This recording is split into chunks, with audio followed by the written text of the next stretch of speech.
우리 지난주에 온 세대가 함께하는 여름 캠프에 하나님의 은혜 주셔서 잘 마쳤습니다. 변화라는 주제로 주님 안에서의 변화, 1%의 변화, 구호를 외치면서 2박 3일 함께 했었던 지금도 생각해 보면 행복합니다. 몸은 피곤한데 그래도 영적으로 충만했었던 시간들이었습니다. 작년 우리 남성 목장에서 91세의 신현옥 우리 집사님부터 시작해서 어린아이 2살의 이든이까지 한마디로 온 세대가 한자리에서 어우러졌었던 축제였습니다. 날이 더웠어요. 그런데 우리의 연합을 그 날이 더운 것이 못 막았습니다. 공간이 협소했습니다. 그런데 질서를 지키고 양보하고 배려하면서 그 협소한 것이 우리를 못 이겼어요. 잠자리가 부족했습니다. 비좁고요. 그럼에도 불구하고 우리의 교제를 막지를 못했습니다. 그러면서 우리는 2박 3일 동안 변화산에서 내려왔습니다. 문중경 전도사 순교 기념관에서 함께 어우러진 온 세대가 함께하는 여름 캠프는 한마디로 축제의 도가니였습니다.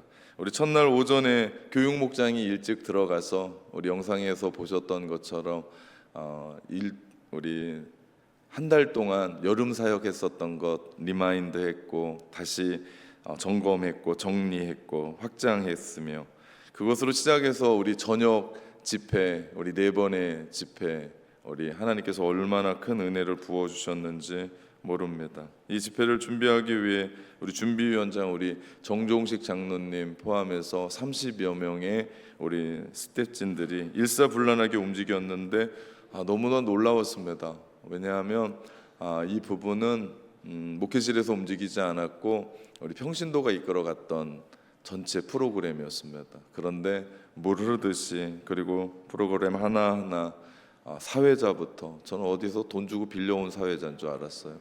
얼마나 귀했는지 모릅니다. 너무나 귀한 섬김들이었어요. 우리 주방팀에서는 우리 조성란 장로님 필두로 우리 권사님들 집사님들 정말 진심이셨어요. 헌신하고 또 함께했던 교회에서 그 장소가 1시간 30분여 떨어져 있는데 교회에서 식자재를 옮기면서 정말 모두가 다 함께했는데 저는 주방부에서 뭘 만들어도 맛있다고 생각합니다. 그런데 거기 가서도 더 만난 것 준비하면서 성도들을 함께 섬겼습니다. 이번에 우리 교회가 온 세대가 함께하는 여름 캠프가 처음이거든요. 그런데 많은 분들 동참해 주셨고 또 협소했지만 같은 방을 사용하셨던 분들이 많이 친해졌고 서로를 알아갔다. 그래서 이해하게 됐다라고 하는 이야기를 들었는데 참 훈훈했습니다. 또한 온 세대 여름 캠프 곳곳에서 후원해 주셨고 섬겨 주셨고 또 기도해 주셔서 아름다운 축제가 마무리될 수 있었습니다. 얼마나 감사한지 모릅니다. 사람은 혼자 살아갈 수 없어요. 사람들은 끊임없이 누군가와 소통하고 관계를 맺고 살아갑니다. 인간이라고 하는 한자를 보더라도요, 사람 인자의 사이간자예요. 다시 말하면 사람과의 관계가 중요성을 내포하고 있다 할 수 있습니다. 게다가 현대 사회에는 참 많은 부분들로 소통할 수 있고 관계를 맺을 수 있게 합니다. 대면도 있고요, 비대면도 있고 커뮤니티 혹은 SNS 참 많은 부분들로 소통하고 관계를 맺어가는 오늘날의 사회인데 또 그거에 반대급부로 참 많이 외로워해요. 힘들어해요. 인간관계로 상처를 받고 두려워하고 앞으로 나아가지 못하는 사람들을 또 보게 됩니다. 오래전에 나온 책인데요, 제인 오스틴의 오만과 편견이라는 책이 있어요. 이 책이 그 옛날부터 그 인간관계에 대한 부분들을 고스란히 담아냅니다. 고민이 이 안에 담겨져 있어요. 이 책의 주인공은 엘리자베스입니다. 그녀는 사람들과 아주 쾌활하고 그리고 밝은 성격의 소유자로 사람들과 너무나 잘 지냅니다. 영국의 중산층의 딸로 태어나서 원만한 인간관계를 맺고 살아갑니다. 그러던 어느 날 이 엘리자베스가 다시라고 하는 부유한 상류층의 남자를 만나게 돼요. 다시는 먼저 남들에게 다가가지 못하는, 살갑게 다가가지 못하는 성격의 소유자였고, 고집이 강했고 확고한 신념과 그리고 정직하기까지 했으며 오만한 성격의 소유자였습니다. 그러다 보니까 엘리자베스와 특별히 뜻하지 않게 오해가 있었고, 또 그녀에게 들려주는 다시의 다른 사람들의 평가는 그녀에게 편견을 가져다 주었습니다. 그러나 두 사람이 서로 대화하면서 서로를 알아가다 보니까 이 사람이 그런 사람이 아닌 거예요.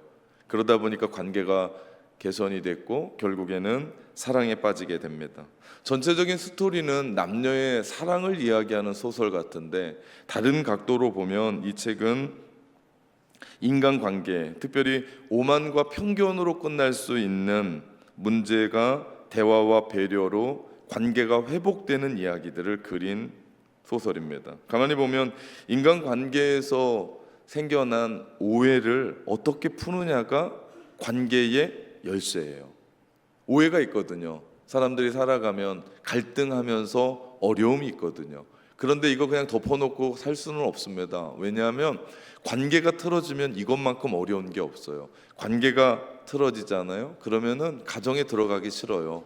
관계가 틀어지면 교회 오기도 싫습니다.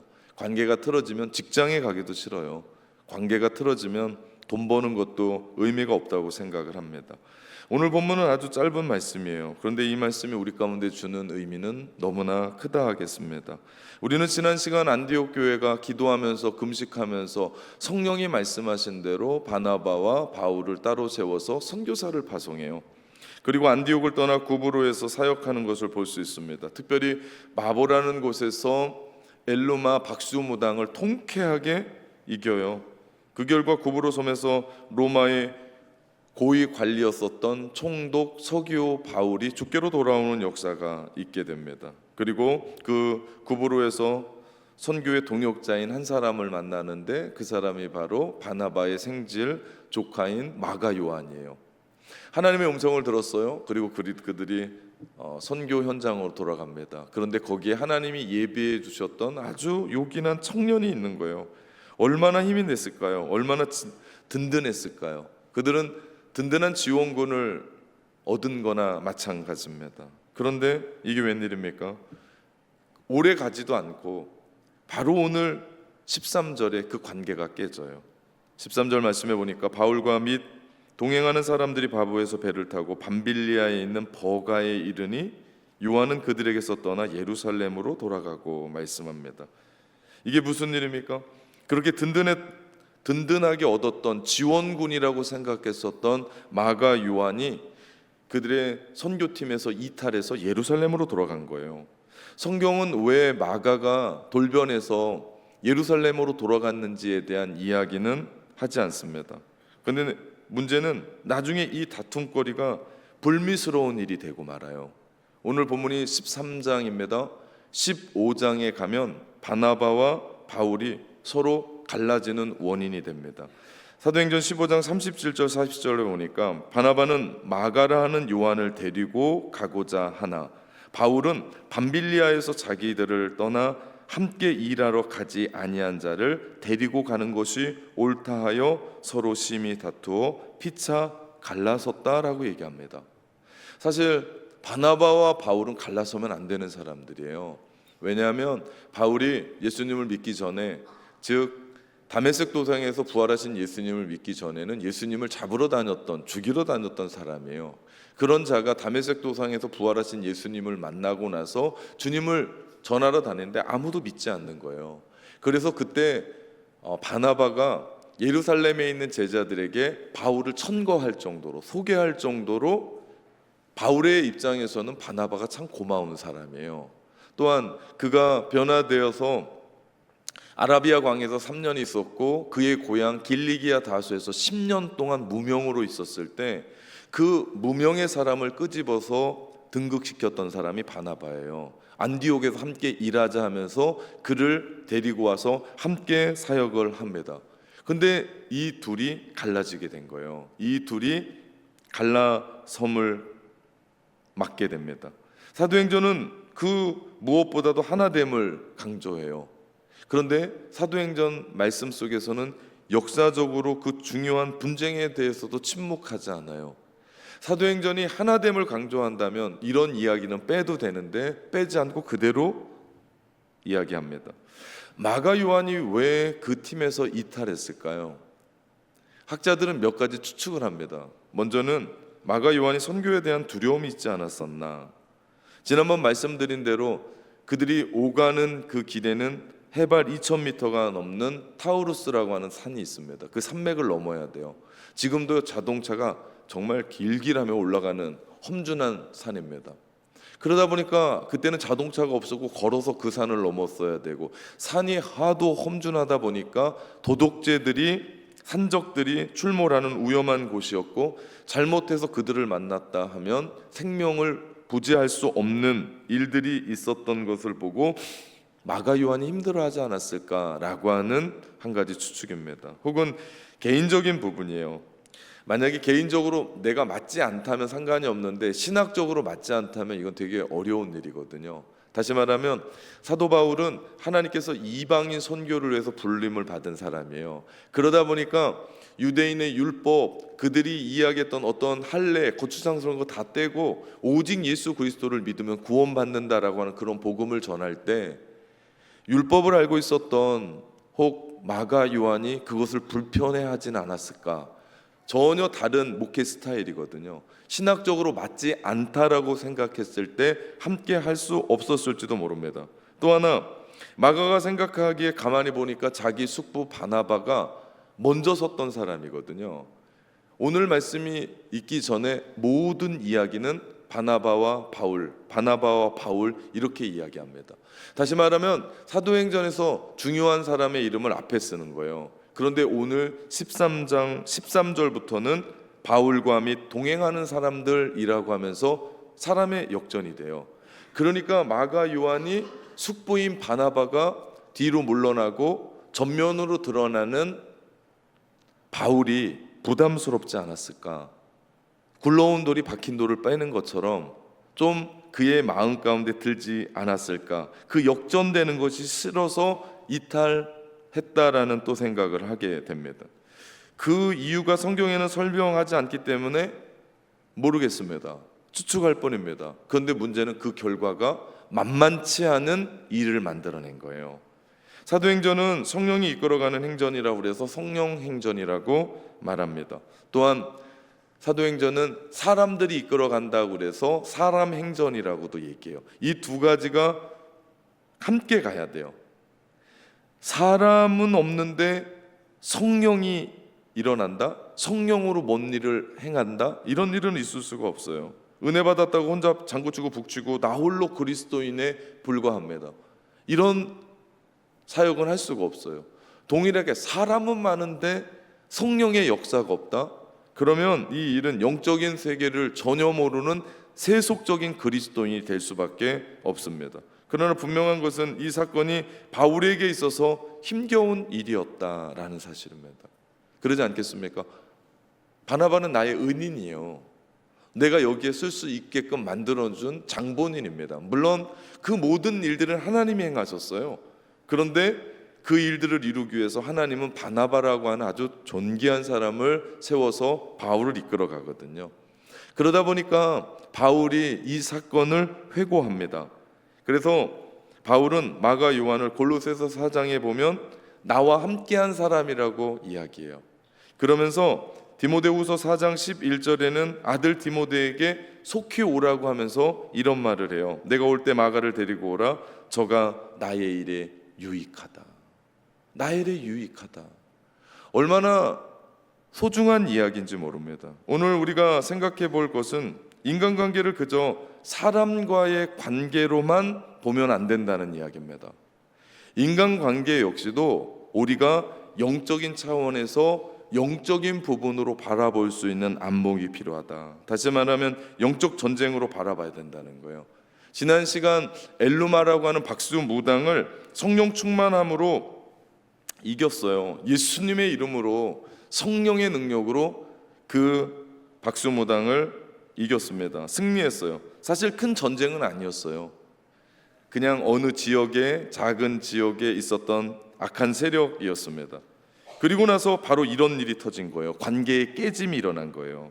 여기서 누가 잘못했고 누가 경솔했고 누가 실수했는지를 얘기하자는 것이 아닙니다. 이 얘기는 이것이 영적인 차원이다. 영적인 부분으로 바라볼 수 있어야 된다라는 이야기입니다. 참으로 통쾌하게 박수무당을 이겼거든요. 그런데 인간관계에서 금이 가버린 거예요. 너무 힘을 거기에 썼을까요? 아니면 사람을 잘못 본 걸까요? 모르겠습니다. 무엇보다도 마귀의 계기는, 마귀의 전략은 다른 것이 아니라 그 두 사람을 깨어 놓는 데 있지 않았을까. 이번 우리가 온 세대가 함께하는 여름 캠프를 통해서 큰 은혜를 맛보았습니다. 정말 근사했습니다.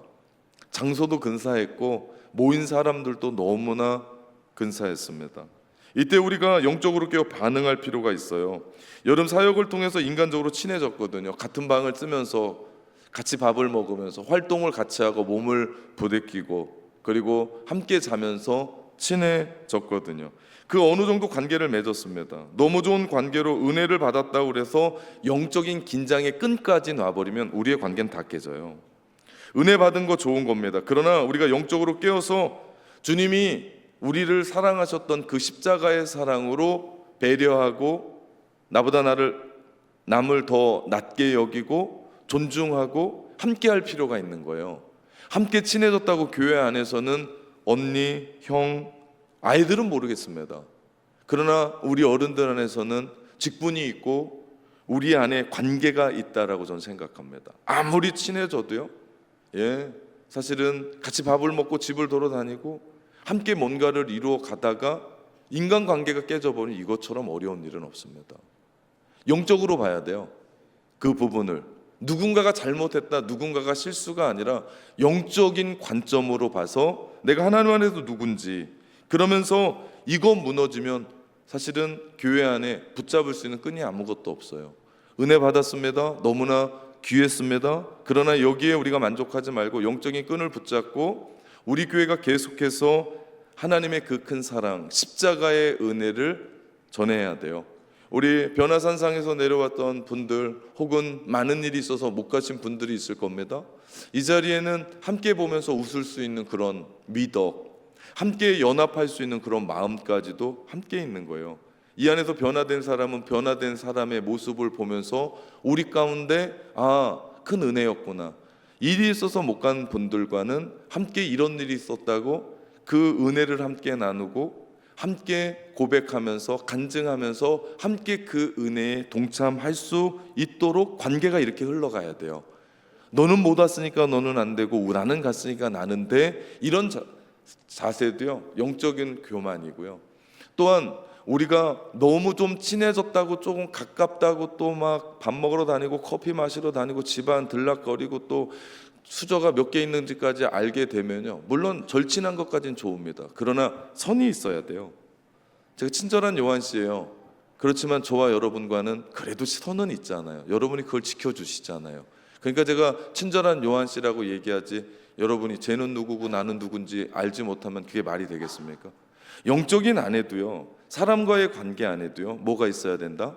영적인 차원으로 우리가 바라볼 수 있는 영적인 안목이 필요하다. 지금 마귀는 자기 종 바 예수라는 박수무당쯤은 관심이 없어요. 바울이 성령 충만해서 은사를 사용하면서 앞뒤 가리지 않고 전면전으로 들어와서 바 예수를 물리쳤거든요.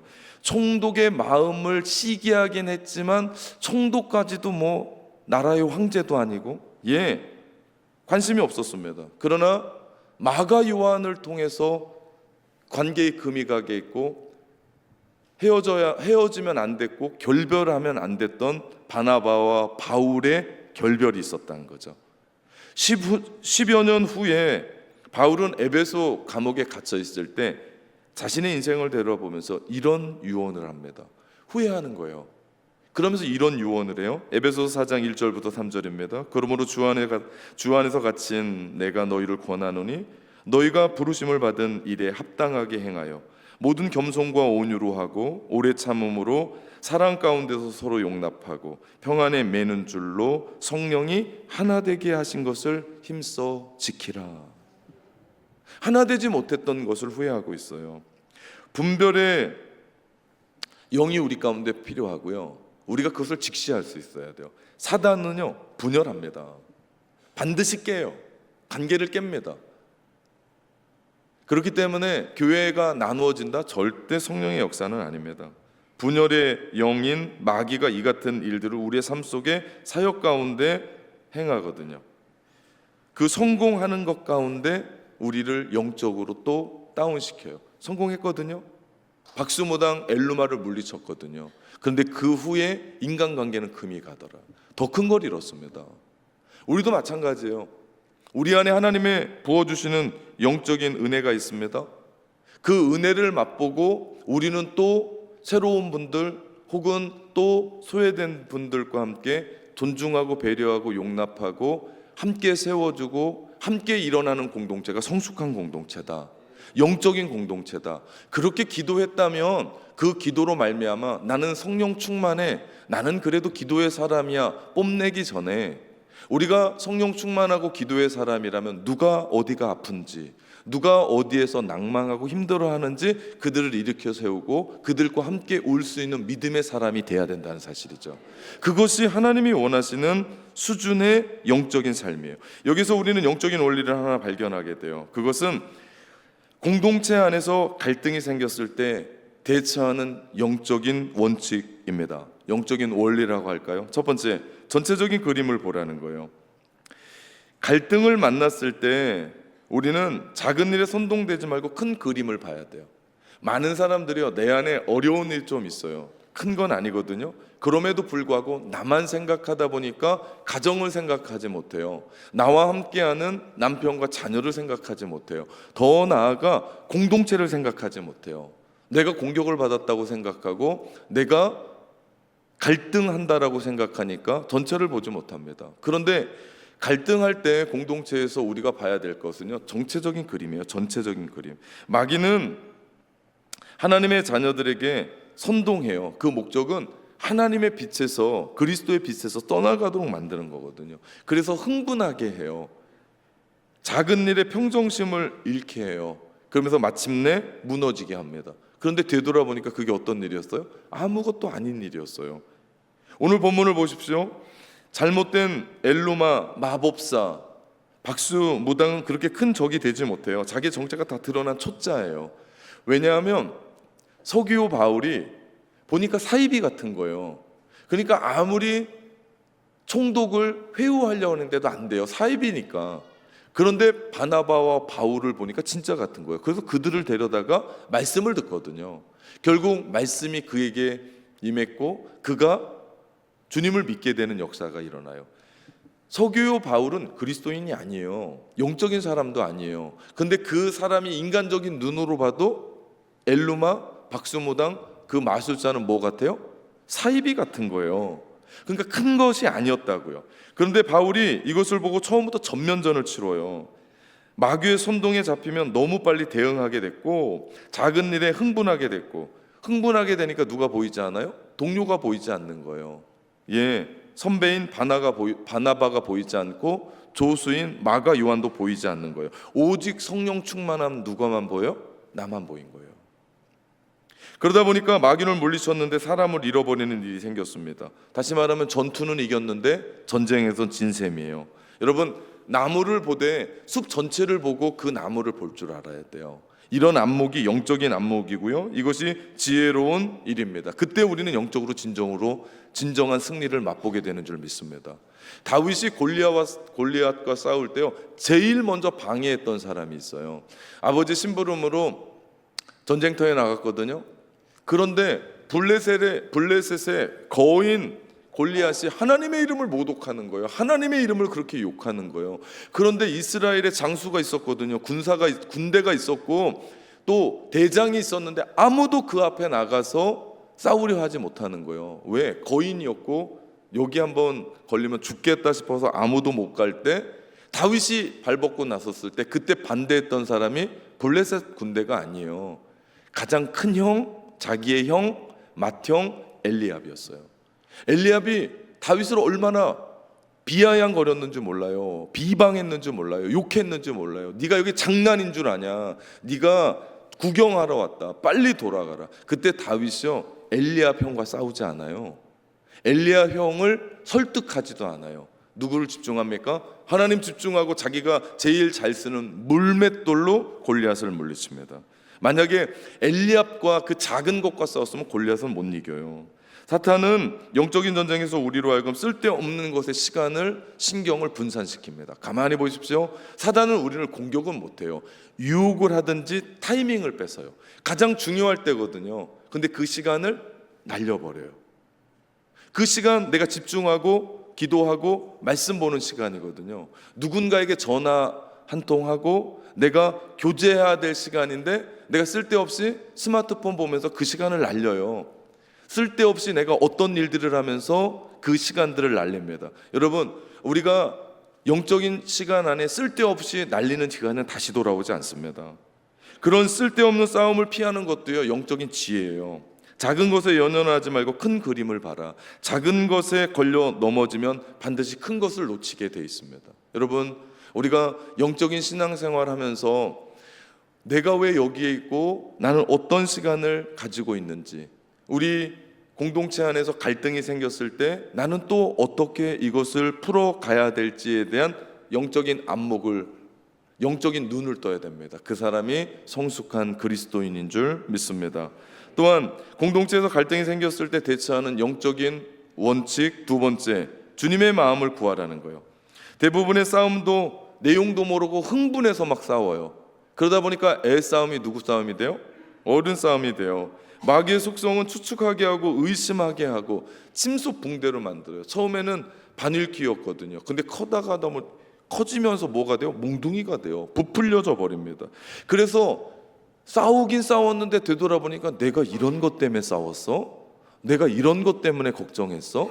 내가 이런 하찮은 것 때문에 내가 밤잠을 못 자고 어려웠어? 낭망하게 돼요. 낙심하게 되고 후회가 급급합니다. 그런데 하나님의 사람은 하나님께서 우리 가운데 주셨던 것은 감성뿐만 아니라 이성도 주셨어요. 이 두 가지가 균형 있게 잡혀있는 성품이 겸손입니다. 겸손은 주님의 마음이에요. 빌립보서 2장 5절에서 8절 말씀해 보니까요, 너희 안에 이 마음을 품으라 곧 그리스도 예수의 마음이니 그는 근본 하나님의 본체시나 하나님과 동등됨을 취할 것으로 여기지 아니하시고 오히려 자기를 비워 종의 형체를 가지사 사람들과 같이 되었었고 사람의 모양으로 나타나사 자기를 낮추시고 죽기까지 복종하셨으니 곧 십자가에 죽으심이라. 아멘. 여러분, 우리가 겸손해야 돼요. 특별히 인간관계에서의 겸손, 관계 안에서의 겸손은요, 나는 결코 최고가 아니라는 거예요. 나는 완벽하지도 않다는 거예요. 그렇기 때문에 당신이 필요합니다.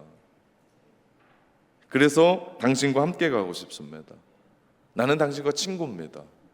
우리 낙원의 공동체 신앙생활한 우리는요, 독불장군이 없습니다. 우리가 함께 가는 거예요. 그렇게 하기 위해서는 우리가 품어야 될 게 주님의 마음입니다. 우리 이번에 온 세대가 함께하는 여름 캠프는요, 우리 장로님 위시에서 30여 명의 우리 평신도 지도자들이 함께했어요. 각 자리에 필요한 곳곳에 사람들을 불렀고요, 세웠고요. 다들 각자의 몫을 다 하셨어요. 얼마나 귀했는지 몰라요.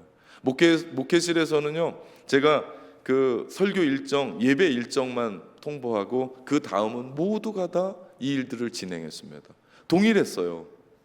주님의 마음을 품고 있는 분들이 사람들을 배려하고 함께하면서 이 일들을 아름답게 만들어 갔다고요.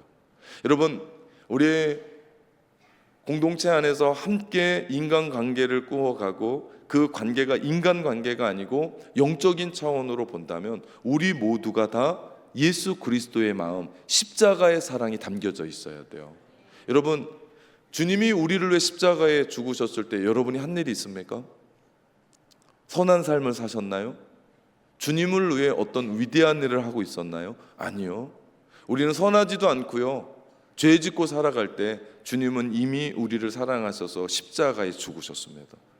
그 사랑을 부여잡고 내가 구원받은 사람이 됐다면 나의 것 좀 뽐내고 나의 것 어떤 것 나타내는 것이 아니라 그 그리스도의 사랑으로 서로를 대하고 관계 속에서 서로를 이해하고 용납하고 세워주고 그리스도의 사랑으로 함께하는 것이 맞는 줄 믿습니다. 1981년 미국의 레이건 대통령이 취임할 때 미국 사법 사상 최초로 여성이 연방 대법관으로 임명돼요. 그 사람의 이름이 샌드라 데이 오코너입니다. 그녀는 보수와 진보로 팽팽하게 나눠져 있었던 대법원의 중도의 여왕으로 아주 평정을 잘했어요. 정말 열심히 대법관 일들을 합니다. 특별히 그녀가 유방암에 걸려서 투병하고 있을 때도 법정을 지켰던 강인한 여인이었습니다. 그러던 어느 날 그녀가 2006년에 돌연 은퇴를 선언해요. 그 이유가 감동적입니다. 알츠하이머, 곧 치매에 걸려 기억을 잃고 있었던 남편과 더 많은 시간을 보내기 위해서였어요. 종신적이었고 권위와 또한 명예가 부가 보장되었던 그 자리를 내려놓고 은퇴한 거예요. 남편 때문에. 그러나 아내의 정성적인 돌봄에도 불구하고 그 남편은 점점점 기억을 잃어가고 마침내는 그녀를 알아보지 못하는 상황까지 이르릅니다. 설상가상으로 기억을 완전히 상실한 남편은 요양원에서 만난 다른 여성과 사랑에 빠지기도 합니다. 주변의 사람들이 샌드라를 말립니다. 그 정도 했으면 됐다. 그 정도 했으면 됐다라고 얘기합니다. 그때 샌드라가 얘기합니다. 내 남편은 병에 걸려서 그런 거지 그렇지 않습니다. 그러면서 나를 기억하지 못하고 다른 여성을 사랑한다 해도 남편이 행복하다면 나는 기쁩니다. 여러분, 사랑한다는 것, 그리고 누군가를 섬긴다는 것, 그리고 사역한다라는 것, 아니 이 땅에 살아간다라는 것이, 살아간다고 했을 때 꼭 필요한 것이 능력이고 돈이고 똑똑함이고 학벌이고 그 이상의 것이 아닌 것을 봅니다. 주님이 우리를 무조건적인 사랑으로 내가 아무것도 아니었을 때 사랑해 주셨던 그 사랑으로 우리도 누군가를 묵묵하게 그렇게 사랑해 준다면, 능력이 좀 없고 말을 좀 못하고 찬양을 좀 못해도 병 고치는 능력은 없고 이적과 기적은 나타나지 않는다 하더라도 서로 연약함을 배려하고 양보하고 세워주는 그 주님의 사랑, 그 긍휼함이 우리 공동체 가운데 있을 때 그 공동체는 주님의 공동체가 되어지는 줄 믿습니다. 저는 우리 낙원의 공동체가 이런 공동체 되기를 주님의 이름으로 축원합니다. 사랑하는 성도 여러분, 담대하게